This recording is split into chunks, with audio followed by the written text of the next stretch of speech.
आंदोलन लावण्यात आलेलं आहे। ग्रामीण जनता फार आमच्या मागण्या मान्य करा, आमच्या मागण्या मान्य करा।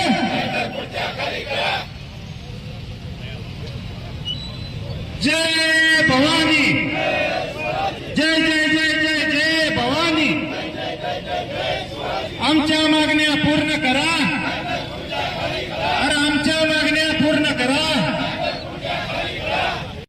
त्यामुळे विद्यार्थ्यांचा अभ्यास असेल, वयोवृद्ध नागरिक असतील यांना परीक्षेचे विषय असताना देखील लोड शेडिंग ही केल्यामुळे अत्यंत त्रासदायक वातावरण निर्माण झालेले आहे। या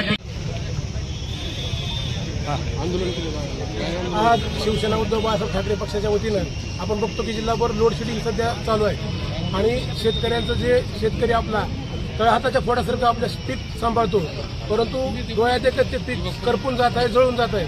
पाणी मुबलक असताना फक्त वीज नसल्यामुळं शेतकऱ्यानं जगवलेलं पीक अक्षरशः त्या उन्हामुळं या उष्णतेमुळं करपून जात आहे। तर आम्ही या ठिकाणी आज MSEBच्या सर्व अधिकाऱ्याला आम्ही ताकीद दिलेली आहे, 8 दिवसामध्ये जर तुम्ही सुरळीत वीज पुरवठा नाही केला, आम्ही त्यामध्ये सांगितलंय की फडणवीस सरकार म्हणते की मी शेतकऱ्यासाठी सरकार काम करते, परंतु शेतकरी विरोधी काम करणार हे सरकार आहे। वर्षा बंगल्यावर लोड शेडिंग चालू करावी, तसेच मलबार हिलची लोड शेडिंग चालू करावी, म्हणजे शेतकरी राजा कसा जगत असेल, तळहातावर सांभाळलेलं पीक त्याचं डोळ्यात एकच करपून जातं, त्यावेळेस त्याला काय यातना होत असतील हे त्या नेते मंडळीला कळेल, म्हणून आम्ही सांगितलं की वर्षा बंगल्याची लोड शेडिंग चालू करावी, मलबार हिलची लोड शेडिंग चालू करावी, जेणेकरून यांना कळेल की शेतकरी कसा जगत असेल, सर्वसामान्य लोक कसं जगत असतील। या ठिकाणी 8 दिवसामध्ये जर सुरळीत वीज पुरवठा नाही केला तर आम्ही MSEBच्या ऑफिसमधील कुठल्याही कर्मचाऱ्याला काम करू देणार नाही।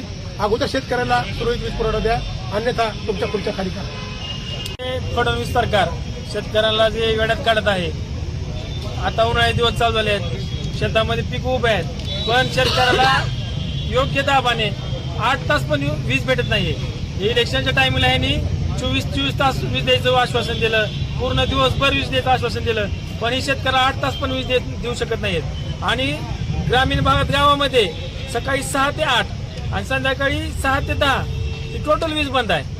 सबस्टेशन मधून वीज बंद केली जाते, वरून फोन केला तर सबस्टेशनला फॉल्ट आहे म्हणून सांगितलं जातो। ही अघोषित लोड शेडिंग जी चालू केली आहे ही वेळीच बंद करावी, यासाठी आज आम्ही लाडके आमदार कैलासदादा पाटील व खासदार ओमदादा राज निंबाळकर यांच्या मार्गदर्शनाखाली आज रस्ता रोको आंदोलन केलेलं आहे। पुढची भूमिका काय असणार आहे? जर यांनी लवकरात लवकर लाईटचं सुरळीत केले नाही व योग्य दाबाने 8 तास शेतकऱ्याला लाईट उपलब्ध करून दिली नाही तर आम्ही पूर्ण जिल्ह्याभर आंदोलन करू। या सरकारी अधिकाऱ्यांना रस्त्यावर फिरू देणार नाही आणि मंत्र्यांना रस्त्यावर फिरू देणार नाही।